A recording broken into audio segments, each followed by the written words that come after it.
Alam mo, patapos na. Ganito yan eh. Ang nakatagal dyan is we're still looking for a way how to save the lives of everybody. Uh, Pati na yung mga terorista, kung maari lang.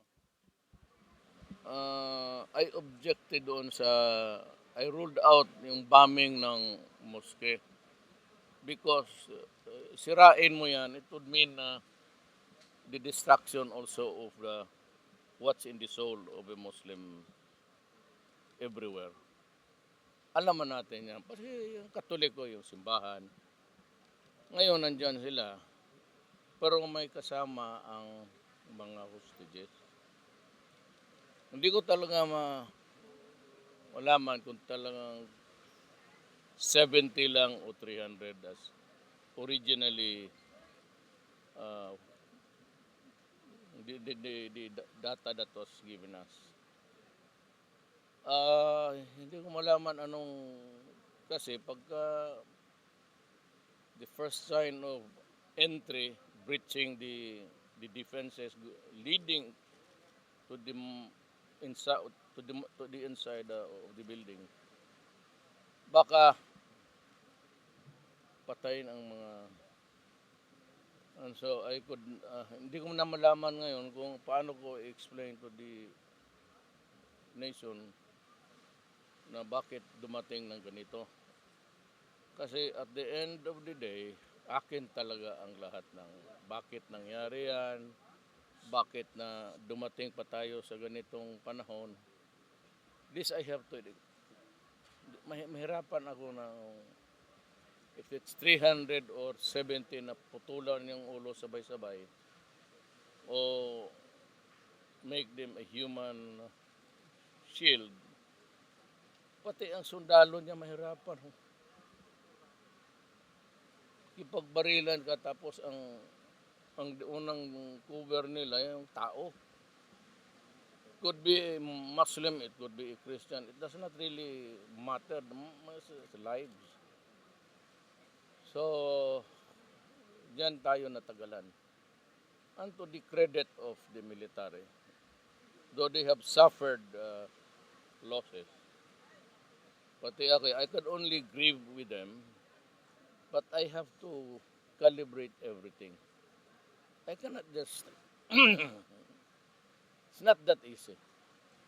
Ito yung bagong warfare ngayon, as experience sa Syria, pati Iraq, sa Libya, building for building, is a natural cover, simento. Bago ito. Kaya nahirapan rin, marami akong namatay, more than 100 na, 100, 300, not almost 400. Kasi nakapwesto na sila doon.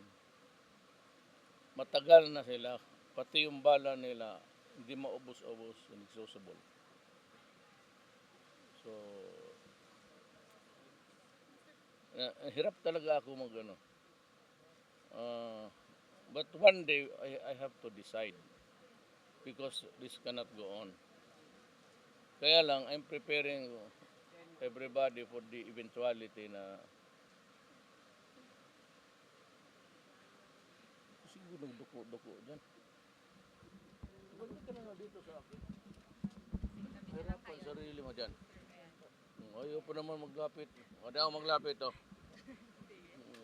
Para hindi ka mahirapan. Mr. President, just to clarify, yung pong bounty for our dot, sabi nyo kahapon 5 million, tapos bigla na 3 million, which is which po?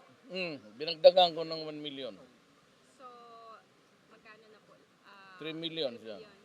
Yung sinabi nyo po kahapon 5. Yung 5 tag 2 million.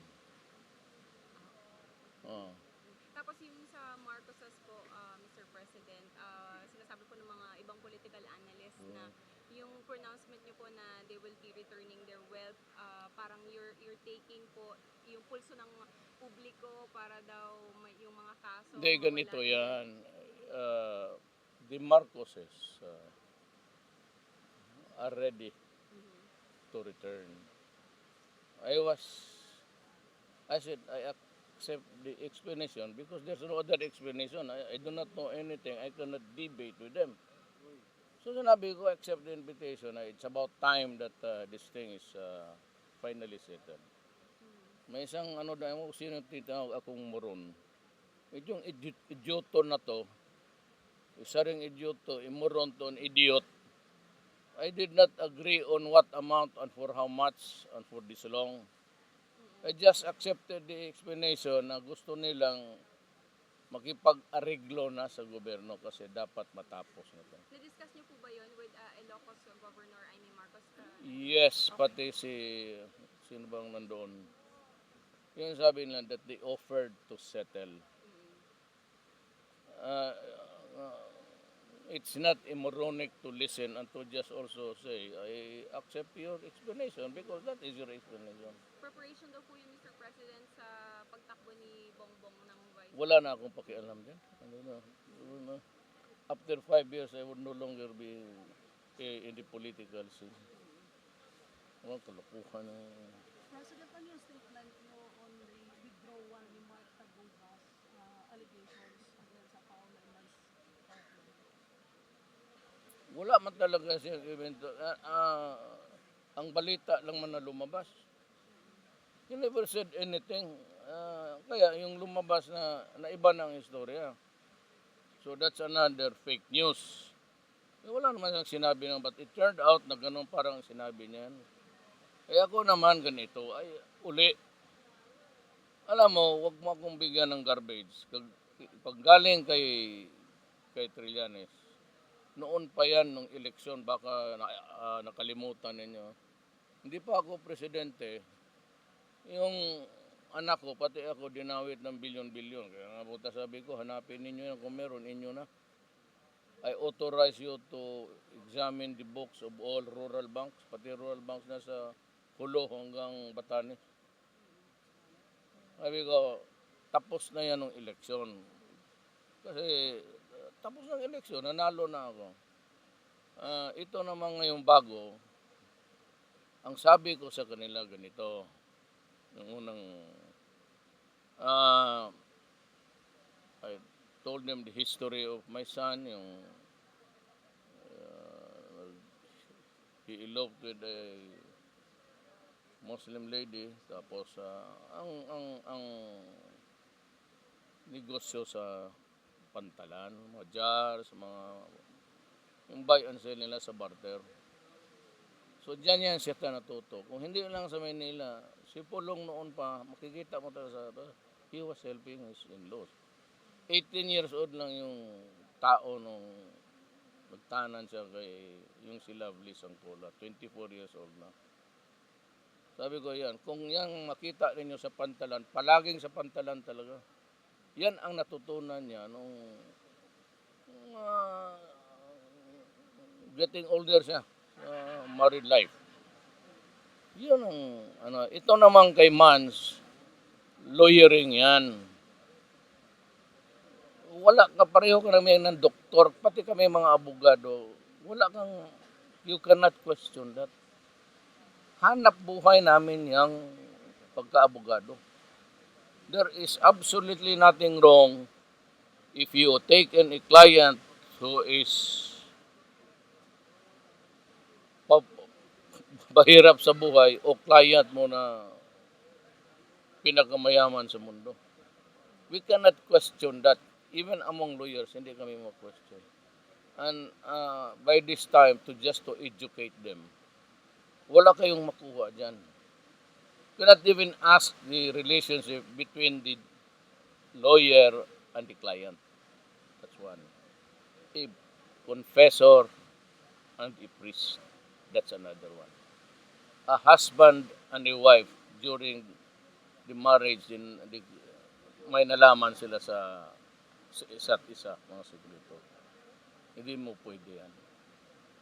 Yung doktor, hindi mo pwede tanungin yung pasyente at pasyente, hindi mo mapilit sabihin niya anong sinabi ng doktor at anong sinabi ng pasyente. Kasi walang alam sa batas. Wala kang makuha diyan. Lawyering. Yung si Mans. Nagsabi niya, kanila daw ang kliyente yan. Sabi ko, go ahead. Pero sabihin mo na lakari niya kasi son-in-law ko siya. Alam naman yun. Ang offer nila noon was 3 billion. Hindi namin tinanggap. Iba yung kay Lam, ha? Baka ito laruin na naman ninyo ng... Iba yung kay Lam. 3 billion. Sabi ko, masyadong maliit. And so many thousands of taxes that you evaded by using a fake stamp. Yan. So, hindi ako nakikialam sa trabaho ng abogado. Hindi ako nakikialam sa buhay nila. Paano sila mabuhay? Basta yung abogado, pati kliyente, kanila yan. And you cannot summon them in the Senate or in the courts, even sa korte, hindi ka pwedeng magtanong. Because bawal talaga yan sa rules of evidence. And you can ask any lawyer. Hindi na ako nag-offer because I should not be offering information. Why should I? Ngayon, kung sinabi nila na kinuha yung office, that office is Belio, Bebot. Nagpa-practice yan sila. Even before I became, many years ago yan. Si Lucas, yung tatay ni Mans, pati si Mans pagka-abogado niya. It was the law firm handling the case. And you cannot infer anything there unfavorable kung kunin nila yung katsamba sila ng malaking kliyente. Pag magsabi siya, boss, attorney, tulungan mo ako sa kaso ko. Meron akong reserve pera para pambayad sa iyo. Kaligaya na ng abogado niya. Mayor, Asian women leaders calling for the Philippine government to release Senator Benino. On what ground? Ano? Kulang na evidence. I would not want to talk about it. The case is already in court. Mr. President, House Speaker,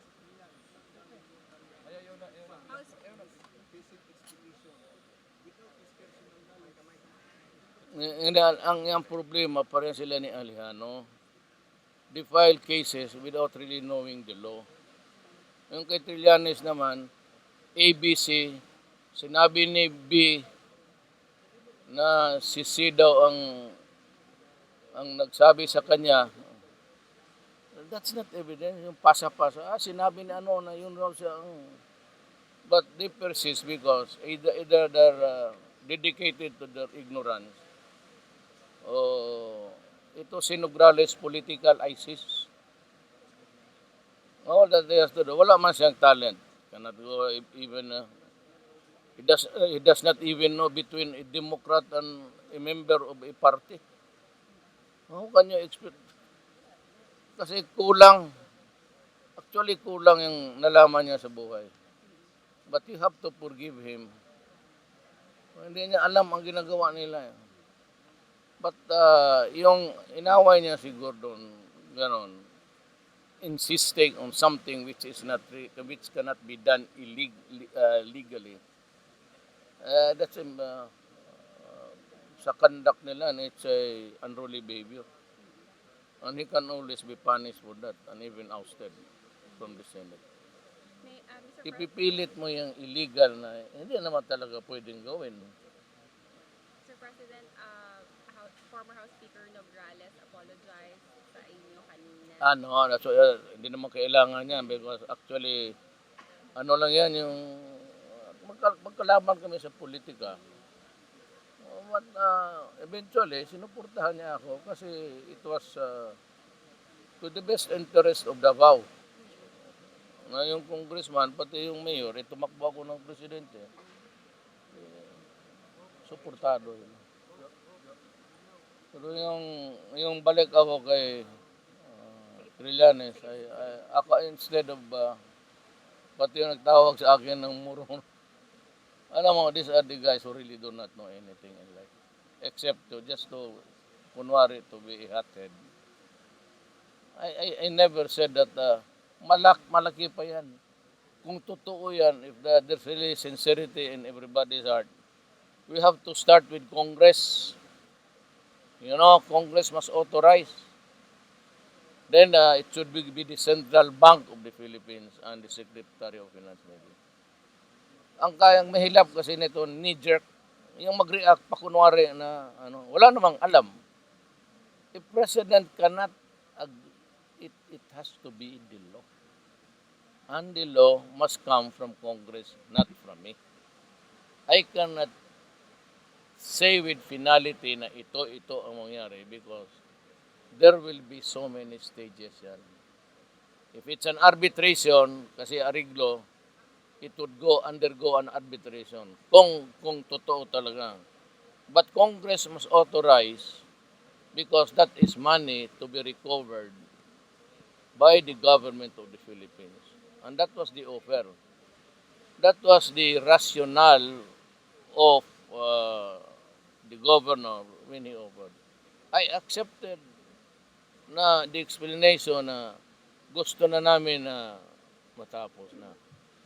Dumating itong isa, tinawag ako murong, putang ina mukhang pera talaga pala to. Narinig lang niya na may ariglo na, nagwala na. So I cannot help you guys. It's not that easy. Just because I was listening and I accepted her explanation na kung bakit gusto na niya, it's high time that these things are settled. If the government decides to pursue prosecution or anything, that realm would belong to the Secretary of Justice. Maybe there would be a compromise. Kung wala, then you proceed. But then if you proceed, bakit hanggang ngayon, itong si Carranza, hambog ng hambog, bakit mayroon pa palang isinauli? So anong ginawa ninyo?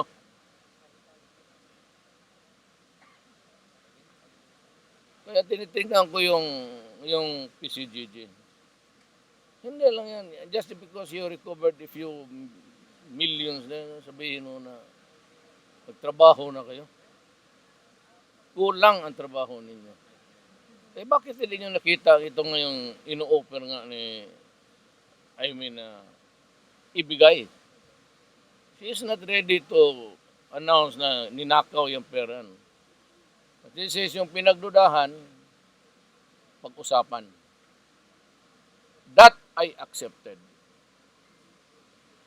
But when the proceedings should begin, we should start with Congress. Okay. Well, it's the people who will decide it through the representatives. And the representatives, kaya nila called representatives. Because they represent the people. Because we should be deciding our own fate. But since not all the people can be accommodated in one building, you only send representatives. Kaya tawag na sa congressman, representative. Marami pa kasing, akala ko kasi itong mga edukado na pretending to know. Hindi ganon yung when I say that I accepted the unlo immorality. Idioto ka pala eh. You must be, so from a moron to an idiot, I'm telling you, you're an idiot. Because you pretend to just blurt out anything without using the gray matters between your ears, and that is your brain. Wala ka dyan. Yung masaban IQ, I think, of, the normal is, I think, 664. Ang IQ niya siguro mga 6 lang, 7. Bubugaw ka ng calling people by name. Hindi mo naman inisip na wala kang pinag-aralan pala. Hi, sir. Sir, can you expound more on the yung spillover, sir, sa Buldon, Maguindanao, sir? Kamusta Meron dito. So, yun, to ease the pressure, mayroon ng skirmishes every day. And I don't know how this thing will develop, but I'm watching. Anyway, I have until the end of the year to to contain all of these things. But kung I would like to report to you officially that we will be pursuing the yung MI pati MNF mga peace talks. Sabi ko na nga sa buong bayan, ako na yung presidente nagsasabi sa inyo, if we cannot reconfigure a political structure to suit everybody's needs and fulfill their demands because it is really valid, Mindanao will be at war for all time. And I hope it will not, with the coming of the ISIS, just like itong si Trillanes yung political ISIS. Walang alam, basta gusto biralan ng bira. Akala niya, tama siya. Ang ang nakakatawa dyan, kasi when he talks, it is as if talagang alam niya ang batas. Sino patawagin mo? Ako, ang advice ko kay Pulong, punta ka doon. Then pagdating mo question, sabihin mo lang, no, I will not answer you. I'm invoking my right of silence kasi noong election pa, hindi pa presidente tatay ko, binabira mo na kami. So, if you want evidence, Mr. Tririling, do not get it from the mouth of other people. Go somewhere else. Do not, yung tinitira mo, gusto mo ring ipitin, hindi ka abogado, hindi ka marunong yan. Ang isagot sa iyo, I will refuse to answer your question because it will tend to incriminate me. Why? Because sa election pa lang, binibira mo na ako. You have already assumed that I am guilty. So what's the point in answering you? So you might as well invoke the right to silence. Di pareho sila ni Paildon, magtinginan na lang kayo dyan. You cannot punish a person or take any inference. Yan magsabi, silence is means consent. When a person invokes a constitutional right, you cannot infer anything from there. Perfectly all right. And you cannot force a person to testify. Huwag mong gamitin yung contempt. Hindi yan, kasi hindi. Ang tao pwedeng hindi talaga. So kayong mga next batch na kay Trillanes na supina, all you have to do is to send a letter. We are not answering your questions. I will not submit to an investigation. For what? You are on a fishing expedition. Kaya kung may gusto kang malaman, huwag mong kunin sa bunganga ako, gago ka pala. Hindi maghanap ako siya sa hanapin kung totoo talaga yan. So that is all there is to it. So why bother asking a lawyer and asking a plain citizen or a vice mayor for that matter na inassume mo na sila publicly yun ang behind Davao Group. Sino ba may gusto magsagot sa iyo? Pwede sabihin ko lang, the right to remain silent is really golden. So, for what purpose? For harassment. Ikaw pong harassment, wag mo na lang sabihin mo kaya, ang problema niyan, the processes of the Senate has been degraded. Parang it looks cheap now. Ako ang padala mo ng sabihin ko, shit. What's your purpose? To investigate? Kayong tatawagin nga, sabihin ko na, all you have to do is say, no, we will not answer you. I will not answer you. I will invoke the right to remain silent. Period. So yan, manirinig na ninyo yan, malaman na ninyo, kasi sinong kriminal ko niyan sagot, na litse na yung, chipin yung, wala na kayong makuha. After this, my advice to all, if you are called to the Senate, do not obey it. Cite it, mag-contempt ka, then you go to court. And you will say, I have the right to remain silent. I may go there, but that's... Huwag kayong sumagot. Sabihin lang ninyo, baka makulong kami. Baka malay ko nag-fabricate ka dyan ng affidavit na naman, tapos ipitin mo ako, pailan mo ako ng kaso. So you tend to incriminate me. Instead na wala, hindi ako criminal, gawain mo akong criminal. Eh, kalukuhan yan. First of all, you are famous for fabricating. And there's a crime of subornation of perjury. When you ask people to execute an affidavit, which is a lie, ganun yan. Kaya maniwala kayo kasi ako abogado at ako ang presidente ninyo. Ako ang legal advisor ninyo.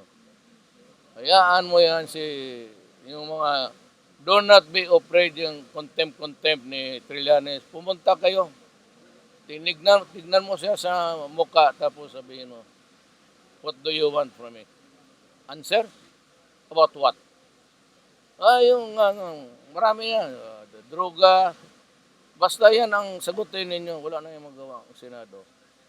That is why dapat hindi ko sabihin that, but as a lawyer, I suppose I can advise citizens of this republic that when you are cited to appear in the Senate, you may want to appear to avoid itong mga arresto contempt. But sabihin lang ninyo, when the question starts pouring in, you say no. I will not answer you. Not because your charges are true or not, but malay ko, your questions are crafted to suit an affidavit which you magawa ka ng affidavit ng isang Juan de la Cruz tapos isuot mo, tapos i-question mo, pilitin mo yung tao. Answer! You cannot do that. That is my advice to the people of the Philippines. Ngayon, huwag kayong matakot yung contempt sa Senate. Wala yan. At kayo kung tinatawag, maghingi kayo ng tulong sa akin as president, magtutulong ako. I was a lawyer. I just say that I represent the person cited to appear and my answer to him is, shut up. Tapos. So henceforth, wala na tuloy makuha ang Senado. I say because you have cheapened the image of the Senate as an oppressor. Na hindi naman lahat. Ganun yan. Huwag kayong matakot yan, ganun wala yan. Siya ang dapat managot kasi yung nag-mutiny, sabi ka ni Gordon. Patapang-tapangan, ngayon mo na ipakita yung tapang mo, bakit mo tinuloy? Sinampal ka lang ni Barayas, nag-iyak ka pa, nag-surrender ka. Ang nakuha mo sa iyong mutiny, yung mga plato, pati kutsara pati yung mga kumot ng ubos, dinala ninyo. Peninsula Hotel, hindi mo pa nabayaran yung damage. And here you are, nang marcha-marcha, kala mo sino, hindi naman si Bonifacio, hindi naman mukhang Ginaldo. Do not so be, kaya mga critics, nagsabi na moronic ako, yung ikaw ang idiot, and I would say, your IQ is about 4 or 5. Hindi mo alam na the president cannot on his own negotiate with it has to be Congress. Congress must pass a law, then provide the steps of how to recover. Then after that, may appoint ka, kung bigyan ako ng power, wala. Kung sabihin nilang, sigurado ako Central Bank, Secretary of Finance. BIR, pati customs. Yun lang yan. So, okay ang mga masyadong pabilib. Yan si Aliano, pabilib lang. Gusto niya tanggapin polo hearsay. Kaya siya minura ni Perinya. Nagpapa-abogado ka, wala kang alam. Bakit ka pa nag-military? Nakukuha ka na sana ng law dyan sa... Ayawan ko kung papasa ka sa entrance exam. Ikaw bakit kasi layo sa akin? Sige, ako palapit kay parang ganun marinig. Kayo, nakinig kayo. Section 5 na. Maro pa rin ako. Maro yan, sir. Hindi man pala ito sa iyo. Tingnan mo ito. Nakita ha. Thank you. Salamat. Thank you, Mr. Ano pa ang misgivings niyo about that? Pero nagbigay ka ng advice kay Paolo. Nagbigay ka ng advice kay Paolo. Advice. Wala, hindi kami nakita. Ayaw niya akong kausapin, matagal na yan. Since yung, matagal na. At saka hindi ako magbigay ng advice. Alam niya yan, kung nakinig siya, may idea na siya kung anong gawin niya. Gusto niya pumunta siya doon. Pero ang problema, magkahiyaan. Sabi niya ka lang, bakit summon mo ako? Where's your evidence? Bakit mo ako pinatawag? Diyan sa newspaper na grupo ng Davao Group. Ito lang ang ebidensya mo. Tapos patawagin mo, gagastos pa ako ng eroplano para lang makinig nitong isang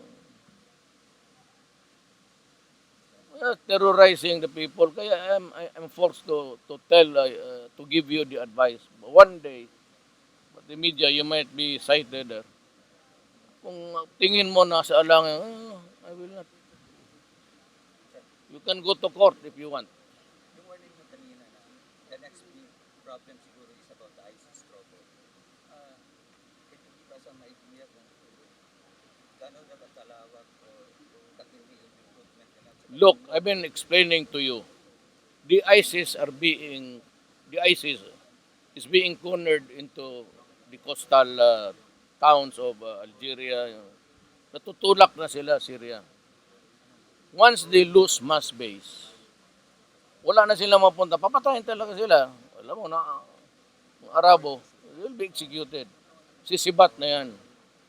And then because they have access in some countries, bigyan na lang sisipot kagaya nung sa marami. Pero anong mode ng recruitment nila sa I don't know how fast, but I have to talk to the President of Widodo. We have agreed that we will talk, the three of us, si Najib sa Malaysia. Kung naghintay lang kami ng timing.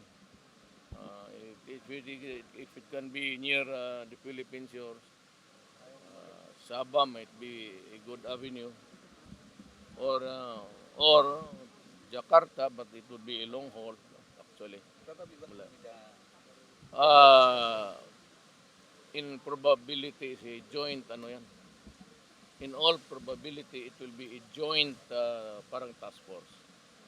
And I will open my borders to the Malaysian authorities and the Indonesian authorities. And I would be given an access.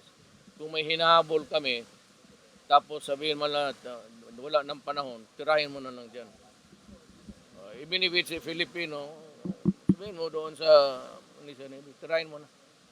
Or Indonesian dito, they'll give it, banatan mo. how soon would be the discussion? I have yet to, but they're doing it already. But to formalize an agreement, we have to meet face to face and agree on an agenda for the talks. But I said I can only maybe be there for about a day or two. At this time, I cannot. I do not have the luxury of time because I have a serious problem here. And I've been to Marawi several times. I intend to go there hanggang matapos to. It has cost us a lot in terms of money. Marami akong sundalo na patay, pati police. Ang sa drug war, the other day, I said every day I lose a policeman or a military man connected with violence, connected with drugs. The other day I lost 3. Ang recruitment ba, almost Anong almost in Mindanao na ba? Ang Sa ISIS na recruitment nila. lahat na, Pilipinas. lahat na sa, I'm sorry, lahat na sa, basta, they would be most active in Muslim states. So, wala na, sige. Ikaw ma'am, sagutin na lang kita. Sabi niyo po kahapon, basura lang yung ebidensya niya. Sabi niya po, he has hard against Attorney Mans and Vice Mayor Colong daw po if they do attend sa Senate, ihaharap niya raw po yung mga evidence na yun. Wala nga sinong sasagot sa he cannot. Sabi ko sa kanya, if it comes to lawyering, hindi siya pwedeng magtanong. Bawal yan. It is bawal because, kasi pitong ka kaya ng Bautista. What's the use of proceeding against him when the wife cannot testify on the matters that she is? Because it's not allowed. Sabihin na sa court, then, sabihin mo na lang na I do not want to answer your question because it may tend to incriminate me. We have been at it since time immemorial, long before hard evidence. Alam mo si Trillanes, kung may hard evidence, matagal na yan nagsigasigaw. Pag sinabi ng hard evidence, nag-ano yan, saywar. Hindi naman ito yung kalaban mo sa gira. Abogado ito ay buang. Huwag kang magpaano-ano dyan, pamaro. What ka nagigit, i-confront mo. Sabihin ng tao, papas kayo yung abogado. At po tayo, kasi sinali niya yung lawyering ng son-in-law ko. Sabi niya, tinuro mo lang kami pala ang Davao Group. Sa bakit ba ako sasagot? Pag sabi ako, ito ba yung ebidensya mo? Ewan ko, saan mo nakuha yan? That's garbage. Sabi ko nga, ang mahirap kay Trillanes is, sabihin mo, wala ka kasing alam. Pinipilit mo ang mundo na umikot doon sa tinuturo mo, direksyon mo. Hindi ganon ang mundo. Huwag kang mag-superstar sa publiko kasi itong mga kaharap mo, hindi itong mga bubo. Pati si Aliano. Kaya mo impeach siya for hearsay. Ibig ko sabihin, i-impeach mo ako, patawag mo ako with that garbage. Di sabi, magle-lecture ako ng... Kaya nagle-lecture ako, magle-lecture ako doon sa puro abogado ng mga congressman, pati senador.